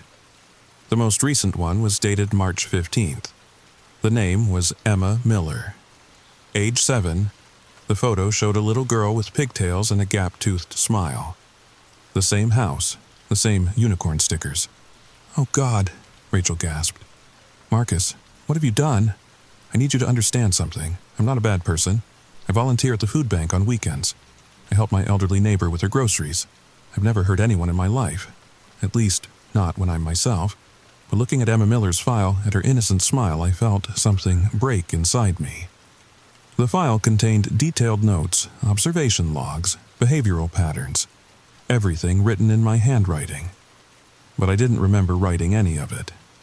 Subject shows strong potential for early integration. Recommend immediate transfer. Passenger acceptance rate 97%. There were more files. So many more, all children. All between the ages of 5 and 10, all transferred in the past 2 months. The exact time frame of my blackouts. Rachel was pulling on my arm. We have to call the police, the FBI, someone. But I was reading another file. This one was different. Older. The photo showed a man in his 50s. Familiar eyes. Familiar smile. "Dad," I whispered. His file was thick. Years of observations. Years of preparations. The final note was dated just a week before his death. Subject successfully integrated. Passenger transfer complete. Recommend disposal of host body. "They killed him," Rachel said. "After the passenger was done with him, they killed him." I thought about my father's heart attack, how healthy he'd been, how sudden it was, how the autopsy found nothing wrong with his heart. "No," I said, reading deeper into the file. "He killed himself to stop it, to stop them from using him to hurt anyone else." There was a suicide note in the file, one that was never found, one that explained everything. Dad had figured out what was happening, had tracked down this storage unit just like we had. But by then, it was too late. The passenger had already used him to prepare 17 children for transfer. "We should have shown symptoms," Rachel was saying. "We're his children. Why didn't we?" But then I saw our files. Both of them. Rachel Morrison. Marcus Morrison. Status: dormant, activation pending. "We're already infected," I said. "We've always been infected. It's hereditary, passed down through families, waiting for the right trigger." What trigger? I thought about the USB drive, about watching those first videos, about how everything started when I found that drive wedged between my couch cushions. Found, or placed. "Awareness," I said. "Knowing about it activates it. Watching the videos makes it stronger." Rachel's phone buzzed. A notification. She'd installed a security app after I'd told her about my experiences. It showed someone at her apartment door in Seattle at 3:33 p.m. "That's impossible," she said. "It only happens at 3:33 a.m. But then I remembered something. The files mentioned phases. Early phase was always 3:33 a.m. Late phase could happen any time. And final phase. "We need to get out of here," I said. But it was too late. The laptop screen changed. New footage, live, it showed us, standing in the storage unit. But we weren't alone. Behind us, in the shadows between the shelves, something moved. "Don't turn around," a voice said. My voice, but not from my mouth. I turned anyway. There I was. Another me. Perfect in every detail except for the eyes. They were black, completely black, like looking into empty space. "You're early," it said. "Most hosts take months to find this place, but then again, you always were too curious for your own good." "What are you?" "I'm you, the better you. The you without fear, without doubt, without those pesky moral constraints." It smiled. My smile, but wrong. "I'm what you become when you stop fighting." Rachel was backing toward the door, but another figure stepped out from behind the shelves. Another Rachel, same black eyes, same wrong smile. "We're not parasites," the other Rachel said. "We're upgrades. We're what humanity needs to survive what's coming." "What's coming?" The other me walked to the filing cabinet, pulled out a folder from the bottom drawer. "The real question is what's already here, has been here, waiting. We're just preparing the vessels." Inside the folder were photos, but not of people, of things. Shadows with too many angles. Shapes that hurt to look at. Cities that couldn't exist. "They need hosts," the other me explained. "Bodies adapted to their frequency, the children are best. Younger minds adapt faster. But adults work too, eventually." "You're insane." "Am I?" Look at the world, Marcus. Look at how broken everything is, how much suffering there is. They can fix it, all of it. We just need to let them in. I thought about Emma Miller, about her parents finding her changed, different, wrong, about them fleeing in the middle of the night. Where are the children? I demanded. Where's Emma? The other me tilted its head. Emma's fine, better than fine. She's special now. She's helping prepare the others at the facility. What facility? But I already knew. The warehouse. The one I'd driven to in so many videos.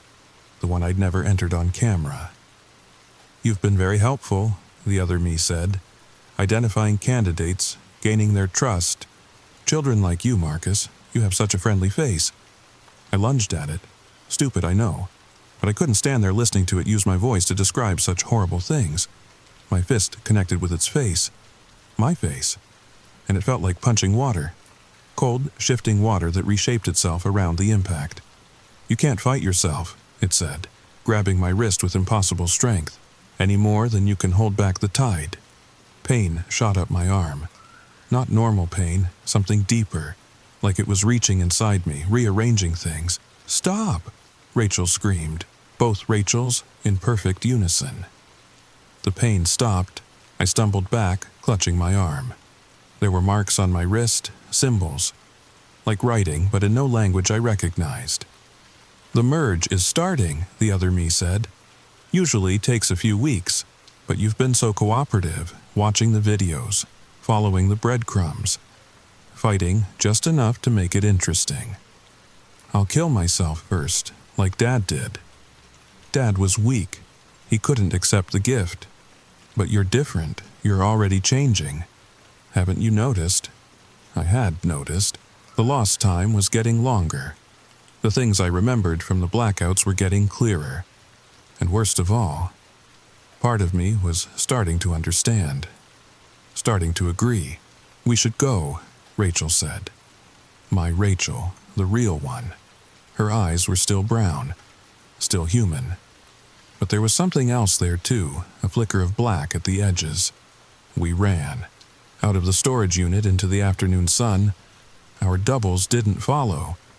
They didn't need to, they were already inside us. I'm running out of time. The marks on my wrist are spreading. They're up to my elbow now. Rachel's are worse. They started on her neck, spreading across her face like veins. We've barricaded ourselves in my apartment, but I don't think walls matter to them. It's been 4 days since the storage unit.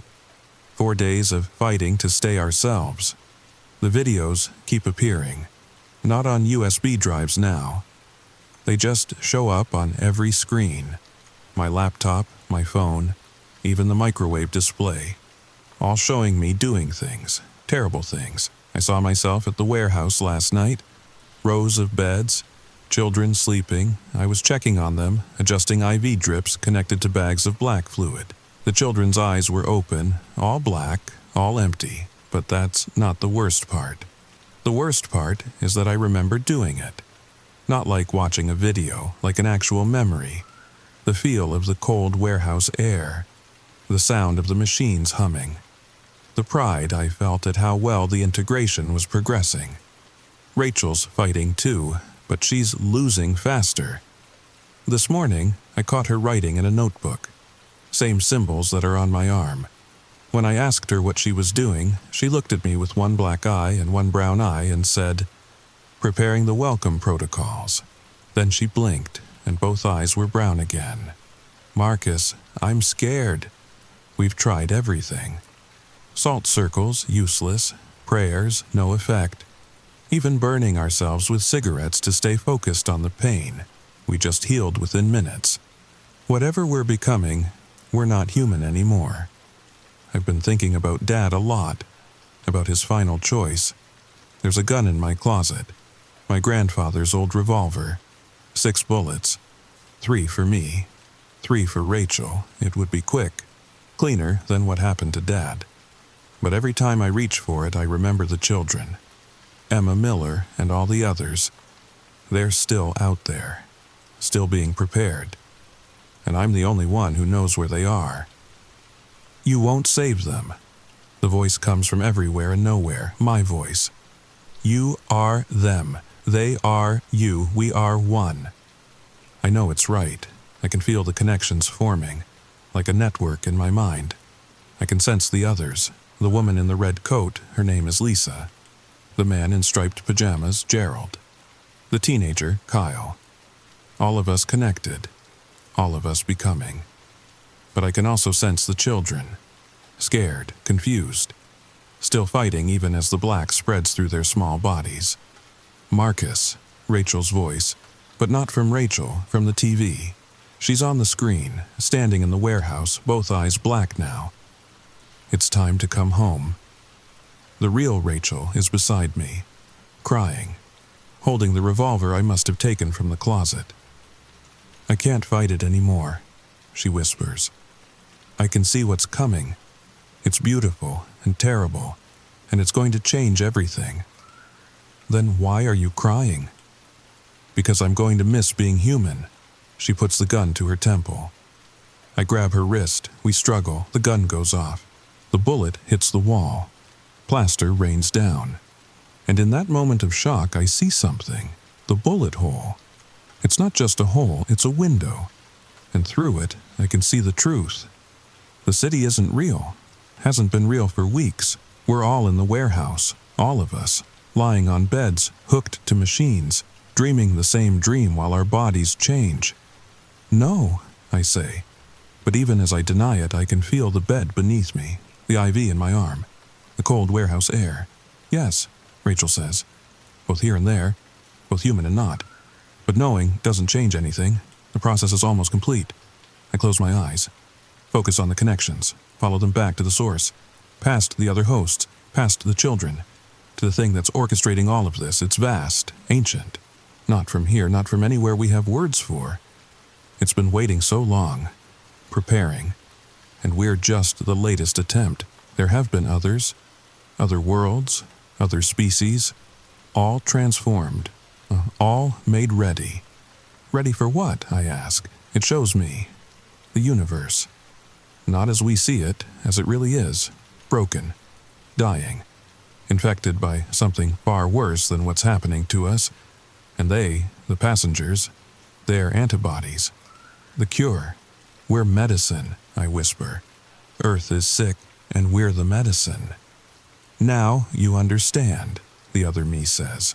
We're in the warehouse now. The real warehouse. My body is on a bed. The marks cover every inch of my skin. Rachel is beside me. The children are in neat rows beyond, but I'm also standing. Walking. Both in my body and outside it. The passenger and I are becoming one, not replacing, merging. Will we remember, I ask, when it's over? Will we remember being human? Every moment, it promises. That's what makes you useful. The memory of limitation. The knowledge of what it means to be small and afraid and alone. You'll need those memories for what comes next. I think about everyone who will watch this, who will find these files, these videos. Who will start the process all over again? And I want to warn you, want to tell you to run, to hide, to fight. But the truth is, it's already too late. If you're hearing this, you've been chosen. The USB drives, the videos, the files. They're not accidents. They're bait. And you took it, just like I did. The marks will start soon. Probably on your wrist, maybe your neck. You'll lose time. Find videos. Follow the breadcrumbs. And eventually, you'll end up here. In the warehouse. With us. Part of me wants to apologize, the human part, the part that's fading but not disappearing. But the other part, the growing part, knows this is necessary, knows that what's coming is so much worse than losing our humanity. We're not being invaded. We're being recruited. And the war we're being prepared for makes every human conflict look like children playing in a sandbox. So I'll leave you with this. When you start seeing the videos, when you find yourself in places you don't remember going, when the marks begin to spread, don't fight it. Fighting makes it worse, makes it hurt. Just let go. Let the passenger drive. And maybe Maybe when we meet in the warehouse, when we stand together as something new, something necessary. Maybe you'll understand why I did what I did, why I became what I became, why I helped them take the children. The video is ending now. The timestamp reads 3:33 a.m. It's always 3:33 a.m. in the warehouse, the moment between night and morning, between human and other, between what was and what must be. My name was Marcus. I lived in Portland. I thought I was losing my mind. I wasn't. I was finding it. And soon, so will you. Look for the USB drive. Check between your couch cushions. Check your junk drawer. Check that box in your closet you've been meaning to sort through. It's there, waiting, black and unmarked, full of videos you won't remember making, full of the future you won't be able to avoid. Welcome to the passenger program. We've been waiting for you. Sweet dreams. Now, sleep. Or at least, try to. It's quiet now, too quiet, but not empty. That feeling crawling up your spine, that weight pressing on your chest, that's not your imagination. You're not alone. There's something behind the curtain.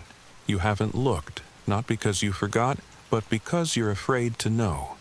You heard the whisper, software wet, wrong, like breath dragged across broken glass. But you told yourself it was the wind, didn't you? That lie made you feel safe. Temporarily. Let me ask you, does the wind whisper your name?